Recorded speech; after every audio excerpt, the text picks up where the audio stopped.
first of all, I want to ask, when did you first start coming to City, and why? What was the motivation? I can't remember how old I was. I was quite young because my dad used to bring me. We always just stood behind the St James Go, and there was a whole family group of us, cousins and uncles, and my dad worked Saturdays, so I only ever came to evening games. And I think at that time it was under duress. I don't think I particularly enjoyed the games. The one thing that I used to love, I don't know if it was before your time or not, but they used to play with pure white balls, and under the floodlights, when it stood in the centre circle, it kind of glowed, it had an aura about it. And that was the thing that I remember about that period more than anything. But then, you know, it's that bug that gets you, isn't it? And just started going more and more frequently, and started playing football. So then you have your mates, and you start coming in. And what I found is you work your way around the ground. So St James's End first, and then into the cowshed, and then on the what we used to call the Wells Street end. It wasn't called the Big Bank, the Wells Street end. And yeah, I don't know what happens. I don't know what happens to transition you from being dragged along by your dad to not wanting to miss a game. But something happens. Yeah, something happens. I remember the first game was against Port. We lost 2-1 to Port Vale, and I have on my dad's good authority that it was a rubbish game. So. Is there a game that you can sort of first remember? Not your first game, but one that sticks out early on. Maybe that helped you catch the bug. Actually, the second game that I saw was against Swansea Town, and I think we won 5-0 or 5-1 or something. And again, most of the goals were scored in the St James end.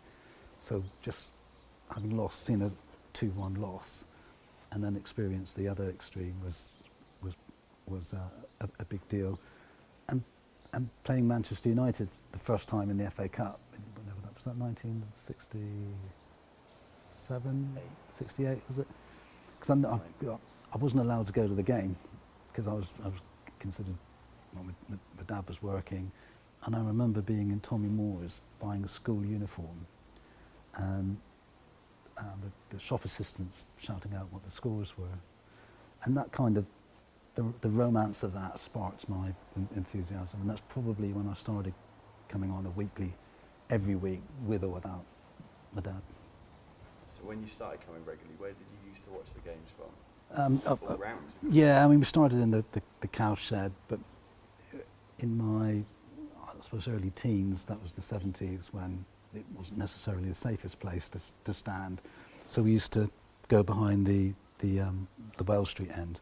Of course, in those days, you would move depending on which way you were kicking. So if you kick that way the first half, it's great, and then you'd try and get over to the St James end through the cowshed and that to be behind the goal that City were attacking. Were fans mixed then, or would you sort of cross paths? Yeah, they were mixed, but that was probably the start of the end. It was when they started to kind of actually. It started off with you weren't allowed to move from one part of the ground to the next, and then it was very definitely segregated, and the away supporters went where they are now, in the St James end. So the 70s was a time when football culture shifted a fair bit on a global to a micro scale. One of the weird things in that, for my 13th birthday, my mum and dad bought me a coach travel and an away ticket to watch City play Swansea at the Vetch, and that was at the height of the trouble. I was 13. I tried to imagine if I'd let my 13-year-old son, when he was 13, go to an away game on his own, knowing that stuff was going on. Culturally, everything has changed about that, because even though it's much safer now, you probably wouldn't let somebody travel on their own to a game like that, and yet we were being pelted with bricks on the coach, and that. Got chased around the Vetch, and this very kindly fish and chip shop owner opened his door and shouted, "Come in here, lad!" And I dodged into his cafe while the hordes fought the battle outside. So it's amazing.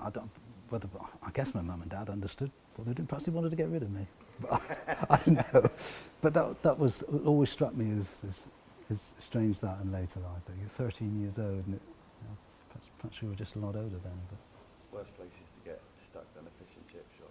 there are. I can't think of many places worse than the vetch. Back down here, the 70s was an interesting time, and of course towards the end of the 70s you had that sort of second promotion winning team of Exeter City. Do you have fond memories of that, any particular recollections of that? Only really getting promoted, and it was the first time that I'd really experienced it, so the thrill of going up to a league higher was massive. That was the Brian Godfrey team, wasn't it?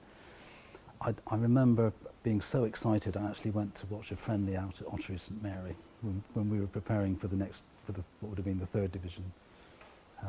So I don't remember specific games. I remember it was a good side, and I remember just having that excitement of, wow, we must be really good now because we've got this promotion and we're going out to the third division.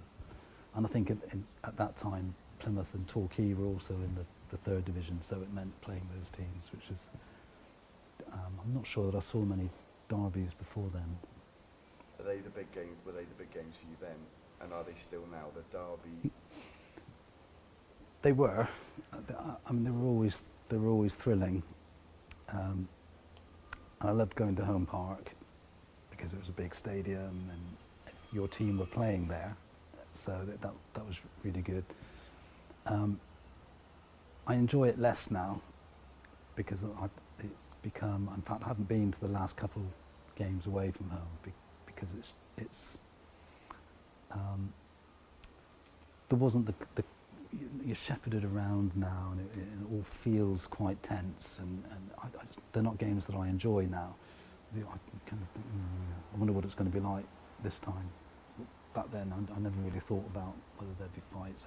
And it seemed to be more contained. You know, the nastiness was actually, you knew where it was going to be, so you just stayed away. Whereas now it's, you know, the way that the police kind of corral you, you kind of feel that you're subjected to it, whatever happens. There's no way out. There's no way out. Yeah, no, you're kind of locked in and being showered with whatever you're being showered with. Almost like a claustrophobia. Yeah, yeah. I use claustrophobia as a bit of a segue because I haven't talked to many people about the old cowshed, and I wondered what your memories of the old cowshed were, other than traversing through it. Very loud, because it was all corrugated tin. So when the lads sang, it was very loud, very packed because it was quite steep, so it was quite easy to be pushed forward. You really got a sense of being at a football match. It was all the things you imagine it to be, you know, the singing and the hustle and the bustle and the being pushed around. I never felt, the reason why we didn't stay there was more because I'm quite short, so unless I could get right at the very front, and you had that big grass bank in front of it, but unless you could get to the front, I never saw the games that well, so it's much easier in Wales Street. But it was definitely really atmospheric. I think that's the best way of it. There was something quite electric about it, and you felt that you were where you were, as opposed to, you know, standing in a space on your own. That was what football. You were part of it. Yeah, absolutely. You were part of something there, a communal thing that was going on. And so, when did you? I understand you sit over here, and that's where what was the transition to over to the fancy old grandstand? So when I was younger, that's exactly what it was. It was where the kind of rich people sat, and of course you had the director's box here as well, and the directors were very important people. They still are, of course. But the kind of nice thing for me was that I started coming because my dad brought me, and we started coming in this grandstand to watch the games when my dad couldn't stand any for a whole 90 minutes, and that kind of transitioned into me bringing my dad rather than him bringing me, and we carried on. I still sit in the same seats as my dad and I did before he died. So it's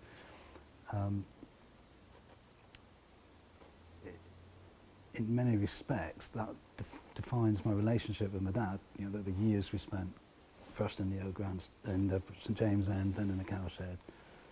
He was never with me on the Welll Street end, the big bank, simply because he was working most of the time. But then, you know, he retired and we came up here, which is cool. Yeah, cool. it is. It's yeah, and it's probably why I do a lot of the the trust stuff and the voluntary stuff that I do is kind of rooted in that, I think. So the name out of the Stagecoach family stand is quite applicable. Yeah, I think so. Yeah. And yeah. is that reflective of the stand as a whole? How do you see the sort of the atmosphere and the mood? How would you describe this stand? It's odd, I think is how I describe it. I have to say I sympathise with a lot of the things that the manager has said from time to time. The team do seem to get a lot of stick from this side of the ground. It might be everywhere, but I think this maybe not. It feels like the stand has grown old with the people who sit in it, and you become a little bit cantankerous. And I hope I'm not one of the vocal ones, but there are certainly people who express their displeasure. But the forget what they're called. The guys who sit here. You mentioned them earlier. The exec 100. They're great. They start to sing, and that kind of spreads throughout the stand, and that's brilliant when that happens, because it is that sort of thing is contagious. But it can be a cantankerous place to sit. But we've seen some brilliant away managers, because we sit down nearby the away dugout. Some of them are completely ignorant of the fact that there's a crowd there. But other managers you can have dialogue with, and they're just great fun. And I remember, I think it was Decanio. Was it Decanio at Swindon? Yeah. I remember when we were playing Swindon, he came down here and he turned around to us and shouted to us. There was a free kick.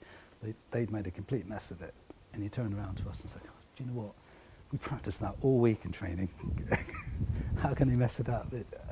So I like that. I like being close to, and it's great that the managers converse and interact with the crowd. And that's what I was going to say. I think that's a defining characteristic of this stand, is that there is that interaction between the managers, yeah. the substitutes, the lines. Yeah. There's sort of a closeness to it. You see it going on, and the subs who throw their boots in the dugout and when they're substituted and that. So do you still see this as the posh bit of the stand as you used to? Well, we've got the other one now, haven't we? Which has got the corporate boxes and so no, I think this is like the old lady, isn't it? It's. I know we've got the away end, which is pretty awful, but I think this is kind of like the. I don't know. It's all, if you go to a stately home, you go to the stables, and it's a bit like that. You can see that it's oldie worldy, and it's got some real character. And as much as we need a new stand, it'd be a little bit sad to see it go, because it does have that character. And I doubt there's many places like this left now, really. Is there anything about it? Is it just sort of the whole ensemble of it, or is there any particular bit of it? So I think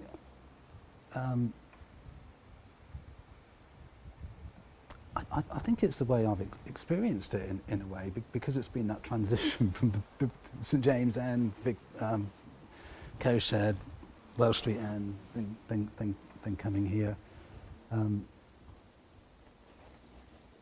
It's I suppose it's some sort of evolution going on there, and I will be sad to give up my seat, but move on.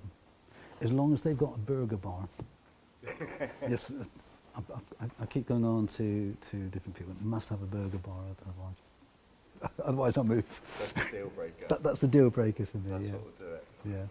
I think a particular character elements of this stand, and there was a bit of a mystery to us, and it's why there's a row of seats missing back here, and I understand you might have the answer to that.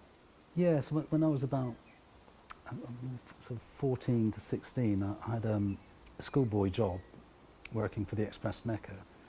And what I had to do was in those days there were multiple editions of the Express Necker during the course of a day, and so the journalists used to write their reports by hand, and I would cycle them down to Sybil Street, which is where the Echo was, where the press was, and so I got given a press pass, which was brilliant because you could get into any game you wanted, and it was show your mates. That was really impressive.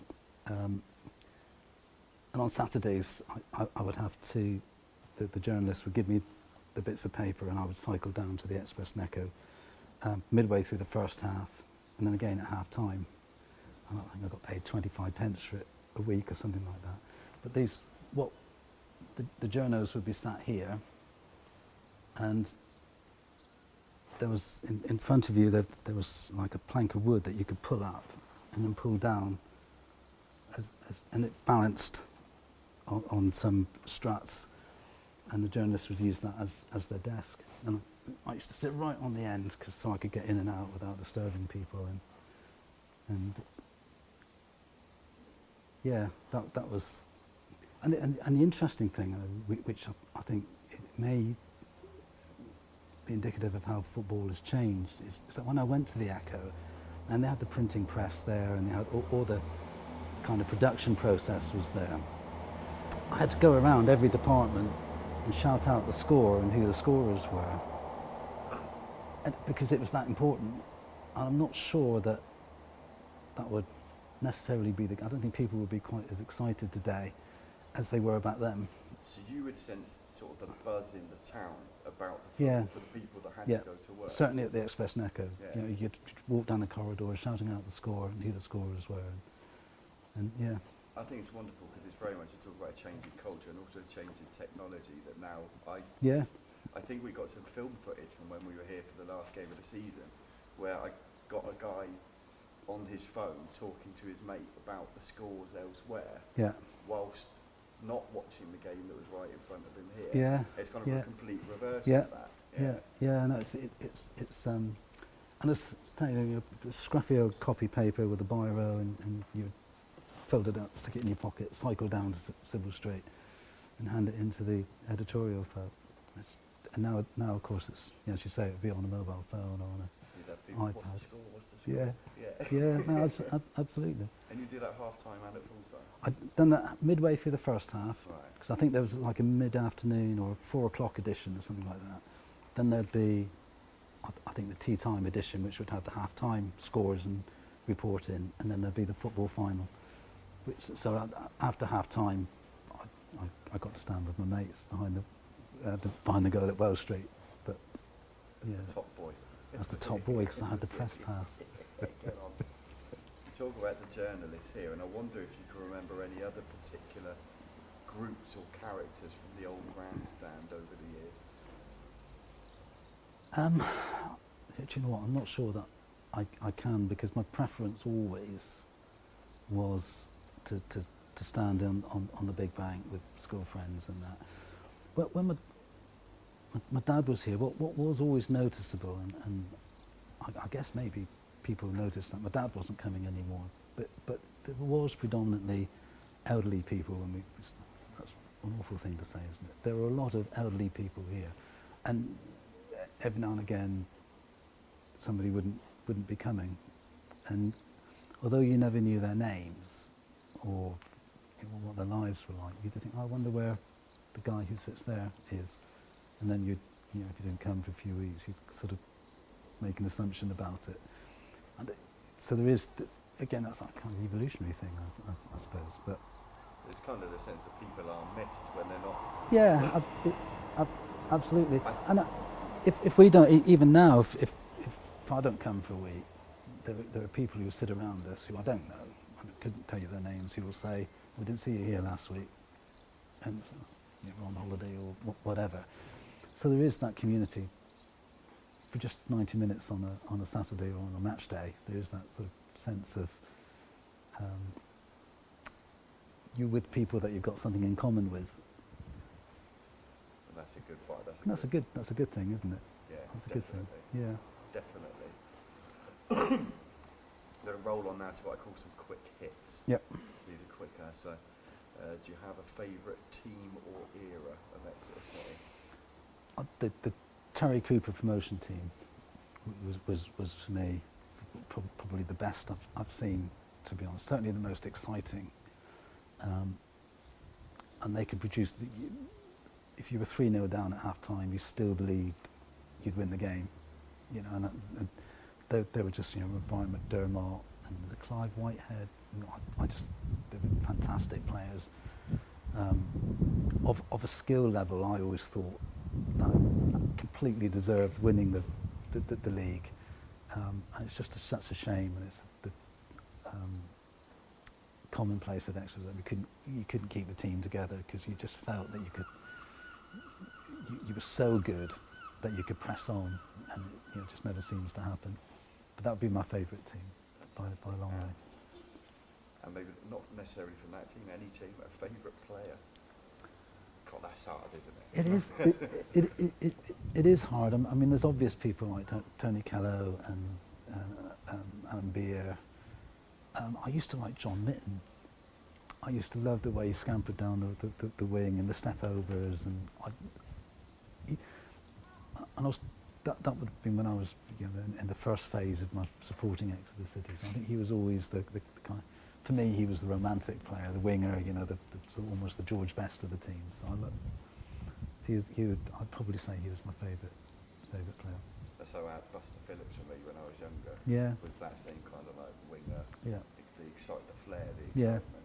Well, one of the player that I respect the most, when my dad was, in fact, the very last game my dad came to was against Lee RMI, and I had to bring him through the gates in St James, walk him around the pitch, and the players were warming up at the time, and and they were going back into the tunnel as we passed, and Scott Hiley stopped my dad, shook his hand, and thanked him for coming today, which I thought that was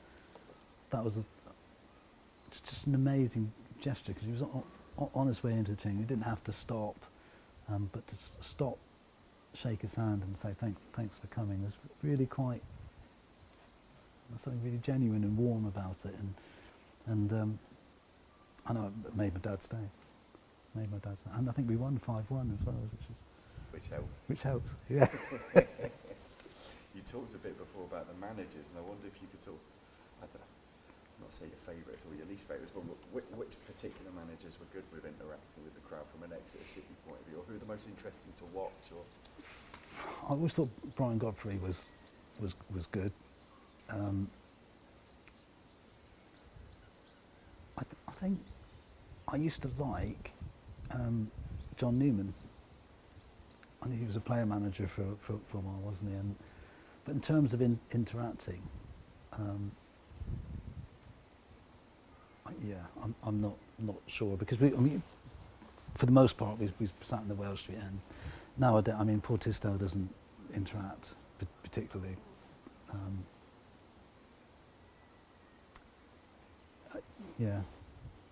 Not sure about that one. Yeah.